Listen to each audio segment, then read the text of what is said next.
Hi, I'm Kenny, EMIM3, talking about MISC. Thanks to Dr. Liang and to Johnny for helping out with this lecture. So start off with the case, try to make this whole presentation a little quicker too. So we have a 9-year-old boy, comes in with no symptomatic medical history, comes in on May 10th. This is about a month after the peak of COVID deaths in New York City. You notice he has 2 days of fever, headaches, some abdominal pain, threw up once, and then I also noticed his temperature, 105. Pulse, he's a little tacky. Physical exam really isn't remarkable. Essentially, he was discharged with viral syndrome, given some Motrin Tylenol. And his repeat temp was 102, so going down. A couple of days later, he comes back. He has more abdominal pain, consistently has a fever, he's vomiting more, isn't eating much. Low-grade temp, still tacky. Decision was made to give him a CT scan. It showed pyelonephritis bilaterally. Also showed mesenteric adenitis with some fat straining in the right lower quadrant. Some lab abnormalities, AKI, UA had pyuria and nitrites. So a decision was made to admit him for pyelo versus API. And the attending also noted, wrote down concern for PMIS, which is Pediatric Multisystem Inflammatory Syndrome, another name for MISC. Consults were called peds surgery, urology, and nephrology. So just go over some of his labs. Just quickly, he's got some AKI, some strange liver enzymes, small anion gap, lymphocytopenia, neutrophil predominance. And then some more labs. You notice that he's got a little bit of prolonged coags. That's not good. BNP is elevated, 2,500. You're a little reassured by the normal trope. Boom! D-dimer, 28,000. At this point, you're peeing your pants. Ferritin, 1250. CRP is 230. A bunch of medicine labs you don't care about. And then his SARS PCR, or his COVID PCR came back negative, but his IgG came back positive. So let's just run through COVID-19. This is just a general timeline of COVID-19. January 9th, WHO announces this mysterious corona-related pneumonia in Wuhan, China. We move down to March 11th. We have our first New York City death. March 19th and 22nd, we have stay-at-home orders in California and New York. April 7th, we have our highest daily death toll in New York City at 597. And then on and on and on. The numbers here on the right, 18.4 million cases around the world and 695,000 deaths. That's as of yesterday. You might recognize just the font and formatting. It's from the Johns Hopkins. They have a COVID-19 dashboard tracker for cases. So this is just more pretty pictures for US. 4.7 million cases so far, 160,000 deaths. The map itself, the blue states are the ones that are decreasing in cases. The red states are the ones that are increasing in cases. There might be a political thing there too, blue and red. And you see that there's essentially, let's say a surge. Well, you do see a surge in the first part, and that's mainly in New York, and then you see the second surge, but not in the same states. And this is as of yesterday. The red dots are the ones where you have increasing cases in the past week still. They're mostly concentrated in Texas, South Florida, and they're also hitting Mississippi, Tennessee, Arkansas. So this is New York City. As of yesterday, we had 222,000 cases, 56,000 hospitalizations, and about 23,500 deaths. This heat map is from New York Times. You see mostly they're concentrated in Queens, around the Elmhurst, Corona, Jackson Heights region. In the Bronx, East Bronx, and then the area around MIMO, Sunset Park, and Staten Island as well. As of for Kings County, we had about 2,300 cases and 350 deaths. So let's talk about COVID-19 in the youth. So just FYI, a lot of numbers that I got, people had different age ranges. So they would say youth as under 19, under 20, under 21 years old. This number, 70,000, are confirmed cases of COVID in children under 20. And this is about 5% of all total cases reported. Hospitalization is 2.5 to 4.1%, depending on your age group. This includes 0.5% of those that went to the ICU. Similar rates for ICU admissions reported in China and Italy at this time. And you see the death at 46, which is 0.065%. Similar numbers in New York State, about 5% of cases, total cases, were of the Peds population. And this amounts to about 322 cases per 100,000 people under 21 years old. Just keep in mind, these are just confirmed cases. They might be a little deflated, given one, there's poor availability of testing early on. Two, they might have been asymptomatic. And three, they were possibly low severity, not enough to come and get tested. So moving on to MISC, this is a multi-system inflammatory syndrome in children. As I mentioned, it's also called PMIS. It's a severe multi-system manifestation of COVID-19 in the pediatric population. It was first reported in London. There was a cluster of about 8 children with this hyperinflammatory shock syndrome. Just a little bit of demographics. 6 were of Afro-Caribbean descent. 5 were males. They were all previously healthy, except 7 out of the 8 had weight above the 75th percentile. 4 had known family exposure to COVID. All of them were unresponsive to fluid resuscitation, and they all received norepi and milrinone. These are the cases in the States. There are 342 reported cases and 6 deaths in 36 states as of July 15th. It's likely to spike just because we're in a second surge right now. Most of these kids developed MISC 2 to 4 weeks after their initial infection. Makes their incidence at 2 in 100,000 persons younger than 21 years old. By demographics, the median age was about 8. There's a male predominance, but not such a big difference. In terms of race and ethnicity, over 70% of the cases occurred in Hispanic and non-Hispanic Black population.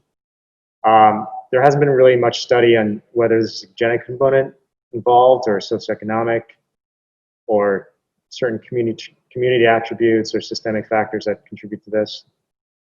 In terms of comorbidities, there's a New England Journal of Medicine study that found that 73% were previously healthy. 27% had at least one underlying health condition, but this excludes obesity, and primarily it's respiratory issues.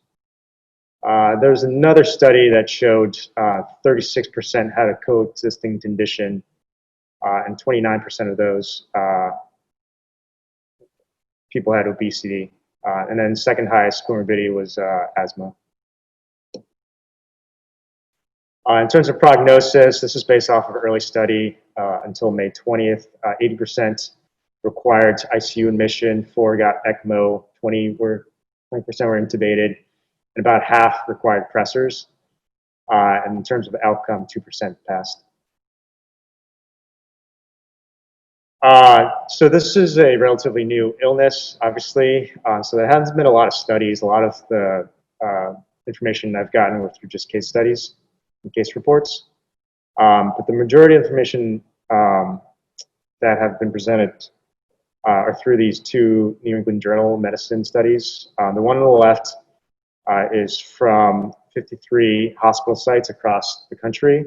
And they identified 186 cases up until May 20th. And then the one on the right is more specific to New York State. It's from 106 hospitals. New York State Department of Health required report of Kawasaki's disease, toxic shock syndrome, myocarditis, and anybody suspected of having MISC. And they identified 99 cases in New York up until May 10th.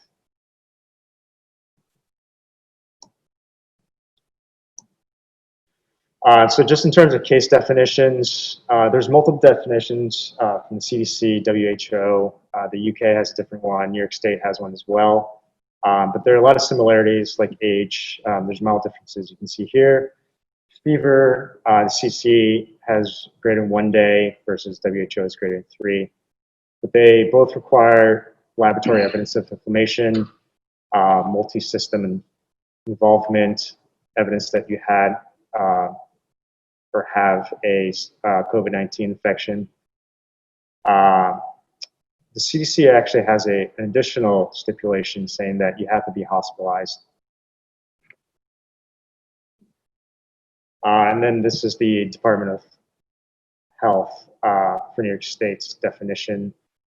Pretty much the same thing, except they have these two categories of signs to look out for. One on top here is for shock and signs of shock and organ damage. And then the bottom are just other symptoms that are Kawasaki-like and GI symptoms.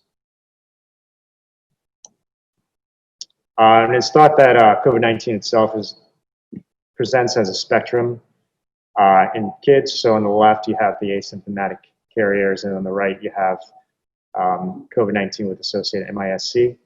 The ones in the middle are where you're kind of suspicious. You may want to discharge them a follow-up or just admit them for monitoring.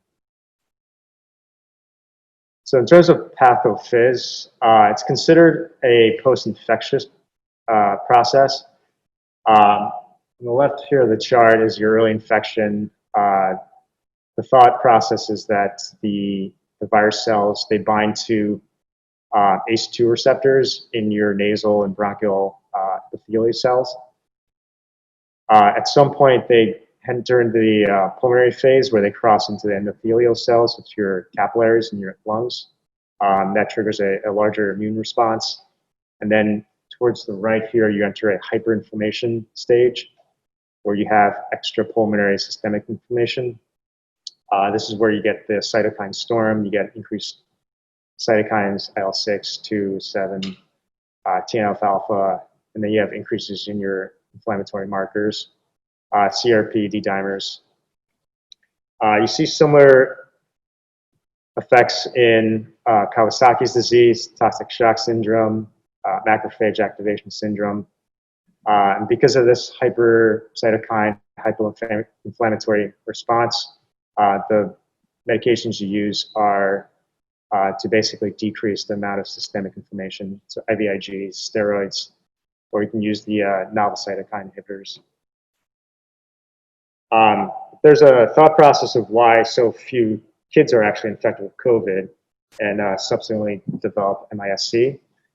One thought is that they have underdeveloped immune systems, so that limits the amount of hyperinflammatory state they can actually enter into.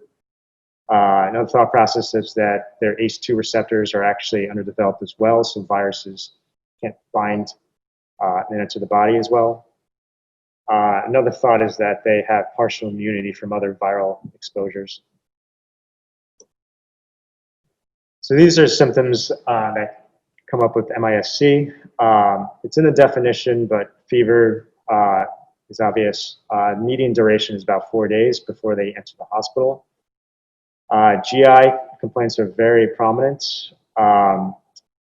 And there's a whole range of GI issues that they might show up with. There was a case review of 44 cases where they actually imaged 34% of the patients, and they found anywhere from biliary sludge to acantholytic cholecystitis, mesenteric adenitis, or just general bowel wall thickening. And then these other symptoms, you can see rash, conjunctivitis, mucous membrane involvement. They're very Kawasaki-like. And then some patients have headache, lethargy, some respiratory distress. As I mentioned, it's a post-infectious illness. In London, their peak of MISC actually occurred in the first half of May, but their peak of COVID cases overall occurred in the first half of April. So that's about a month difference. And the same basically happened in the States. This is a chart of COVID activity, confirmed positive COVID cases of under 21-year-olds, and the rise of MISC cases. And you can see it's about a month apart. And this is reflected in the diagnostic test that we have. So 58%, in one case series, 58% had positive serology with negative PCR, and that puts you basically at the 3 to 4 week period. And these are the common lab findings you might have. I just divided them into categories: elevated inflammatory markers, lymphocytopenia, thrombocytopenia, neutrophilia. Watch out for your cardiac markers and liver function tests. In terms of imaging, whether it's bedside or official, you should get an echo. You might see depressed LV function, coronary artery aneurysms. You might see pericardial effusion. Chest X-ray and CT. Chest, you might see pleural effusions as well, some consolidations. Very few people actually have ground glass opacities. I think one study showed only 10% did. And this is probably reflective that this is not a active infection, rather it's a post-infection syndrome. I mentioned that it has similarities to Kawasaki's disease. So in the ED, we should look out for crash and burn, the conjunctivitis, rash, adenopathy, strawberry tongue, and mucous membrane involvement, and then hands and feet involvement, and then the fever as well. June data showed that about 20% of MISC patients met complete Kawasaki's disease criteria, and then 19% met incomplete. So almost 40% were either incomplete or complete. There are notable differences, though. MISC affects older kids. They primarily, as I mentioned, affect African Americans and Hispanics, while Kawasaki's affects Asians more. GI symptoms in MISC are definitely more prominent and severe. Up to 80 to 100% of the cases show GI symptoms, while Kawasaki's 44% had vomiting, additional 20% had abdominal pain or diarrhea, and they weren't as persistent. And then your inflammatory markers in MISC are definitely higher than they are in Kawasaki's. This nice guy here is Tomosaku Kawasaki. Just put him up here. Just a heads up, he passed in June 5th at the age of 95. Apparently he's a really humble guy, never really wanted this disease to be called Kawasaki, so he never referred to it as Kawasaki's. Cute. So critical care, these are the topics that we should be aware of, whether we deal with it in the ER versus just to have a heads up on for ongoing treatment. So shock, you may see shock in MISC. It's very common. This would be likely a distributor shock or septic shock caused by the hypoinflammation that I mentioned earlier. You should also expect a cardiogenic shock given its effect on the heart and possible Kawasaki disease features, including the coronary artery aneurysms. So the first thing you want to do, I guess, in our ED is called sepsis code if you encounter shock. This way, your staff members know about the severity of the patient. Then you get your IV O2 monitor. Try to do a fluid recess, bolus of 10 to 20 cc's per kg of ideal body weight. reassess them, see if they need a repeat bolus, look for signs of fluid overload, especially if they have cardiac dysfunction. So in most cases, in a lot of cases, kids were refractory to fluids. So you move on to your vasopressors.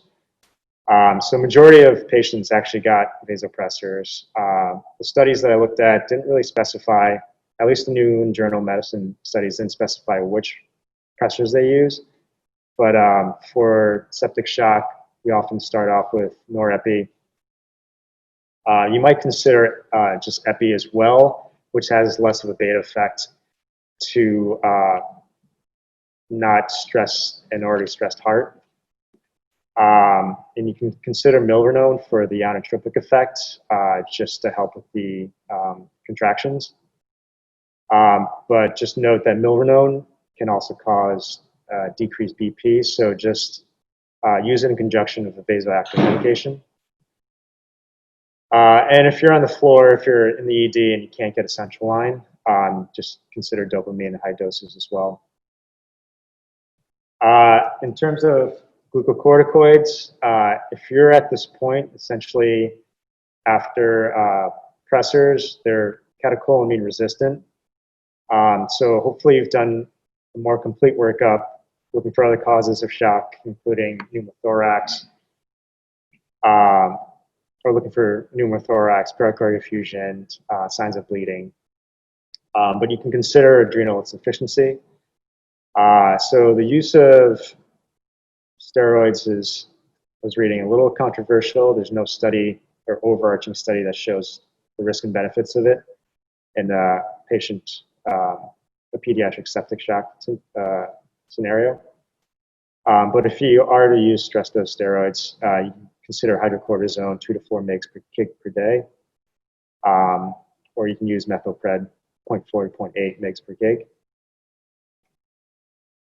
And then you want to round up your infectious workup, get blood cultures, start antibiotics. If they're consistently in shock too, you can consider ECMO. 4% of patients required it. So cardiac dysfunction is very prominent in patients. So one of the studies defined it as any ventricular dysfunction or hypokinesia, reduced EF, or any arrhythmia found in EKG in conjunction with elevated trope or BNP. This is more prevalent in older children. The thought process and mechanism is that older children, again, have more developed ACE2 receptors, especially on their myocytes. So there's a direct invasion of the virus to the heart. And then additional damage can come from just the shock.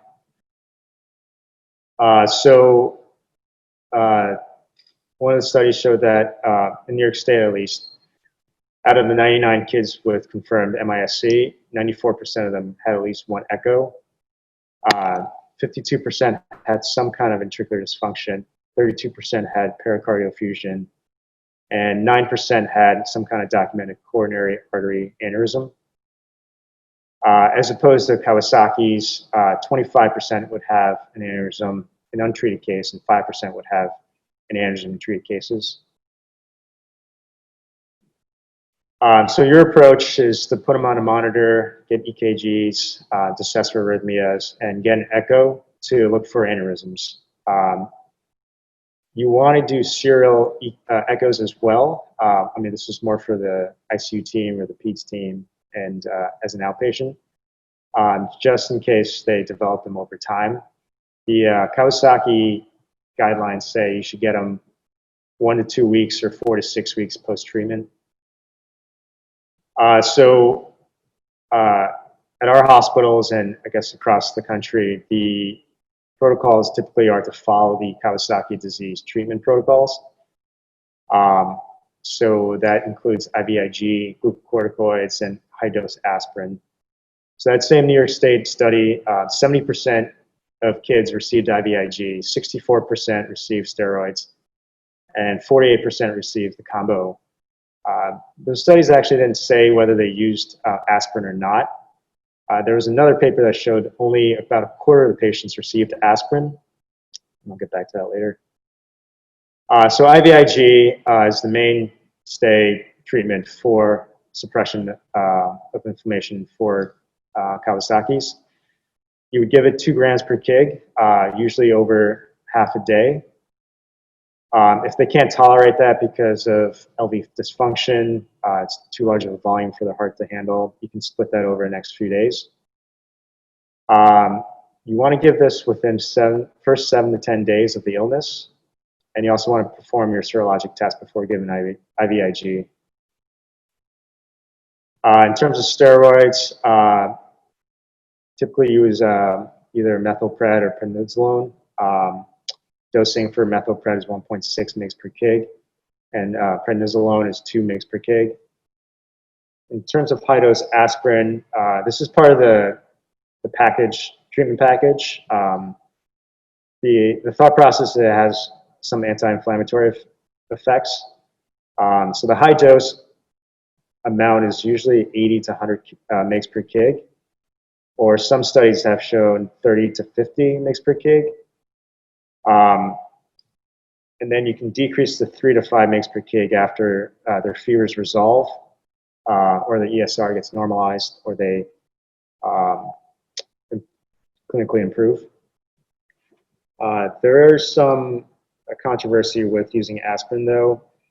It's been shown that there's no difference between high dose or low dose aspirin on whether a kid develops aneurysms. There's also a few meta-analyses that show aspirin actually doesn't have any effect on aneurysms. So that might explain why a lot of clinicians haven't used aspirin at all. And then I mentioned inotropic medication in terms of pressors and ECMO as well.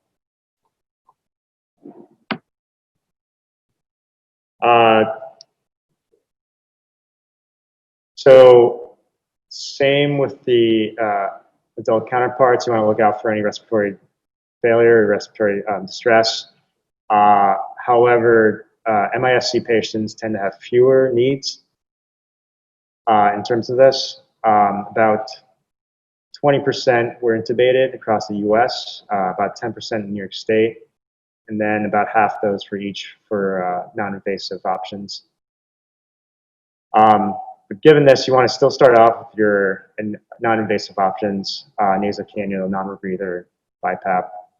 And then if you do have to move into intubating someone, you can consider using etomidate to preserve their hemodynamics. You can consider using ketamine if they're in shock. You want to avoid the benzos and the propofol.